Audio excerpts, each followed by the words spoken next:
Muy buenas gente, bienvenidos a un nuevo vídeo. Hoy es lunes 29 de junio de 2026. Son las 3:30 de la tarde y el sol pega de lo lindo. Y esta es la introducción de la recopilación de metros de Metro Valencia de junio 2026. Antes de comentar los datos y enrollarme, quería mandar un saludo a Víctor Romero y a Montse. Un saludo.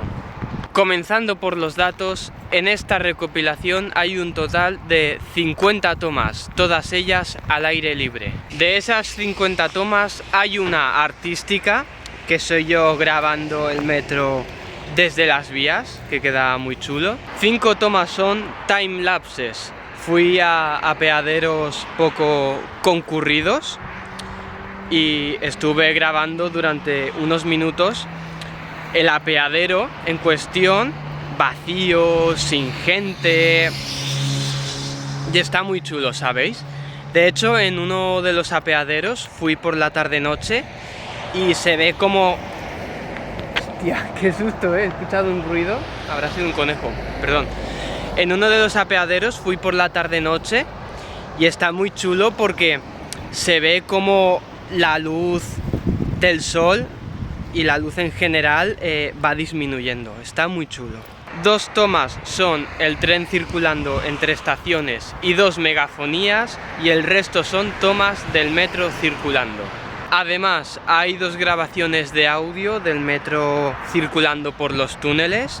Una es entre Alboraya Perissárago y Alboraya Palmaret, y otra entre Benimaclet y Facultats. Finalizando, voy a comentar cosas que me han pasado y curiosidades. Es muy poco, ya que no he grabado mucho este mes. Una de ellas es que en una estación, un maquinista que me reconoció me dedicó una super pitada, ya la veréis. Es una pitada guapa. Otra curiosidad es que he vuelto a la Ribera Alta, encima por la tarde. Todas las veces que he ido a grabar ha sido por la mañana, pues esta vez he ido por la tarde. Hay tomas muy chulas con el atardecer de fondo, y entre ellas está el apeadero que os he comentado con el timelapse y demás, mientras cae la noche. De verdad, están muy chulas esas tomas. Por cierto, una curiosidad de la Ribera Alta es que quise grabar una toma muy chula del metro, que era un desnivel, ¿sabéis? Yo estaba abajo y el metro iba a pasar por encima mío. ¿Qué pasa? Que tuve que bajar como una especie de mini colina en la que no se veía bien la tierra, el suelo para pisar. Encima eran campos. Quiero bajar ahí y estoy por aquí y no veo el suelo. O sea, no veo el suelo. He tirado una piedra para comprobar si había suelo, para no pegármela, y sí, y tengo que bajar muy despacio porque si no me quedo sin dientes. Espero que haciendo esto el esfuerzo valga la pena y me quede una toma chula. Lo conseguí bajar bien. Luego lo volví a... o sea, lo bajé, grabé y luego volví a subir. Y nada, y llegué al apeadero que está al lado de esa especie de colinilla. Bueno, no puedo decir mucho más. Me voy a resguardar del calor. Hasta aquí la introducción. A pesar de que la recopilación no sea muy larga, hay tomas muy chulas, de verdad, y hay novedades. Espero que os guste mucho esta recopilación. He grabado las tomas con mucho cariño y lo mejor posible, y nos vemos en julio con una nueva recopilación.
pasar.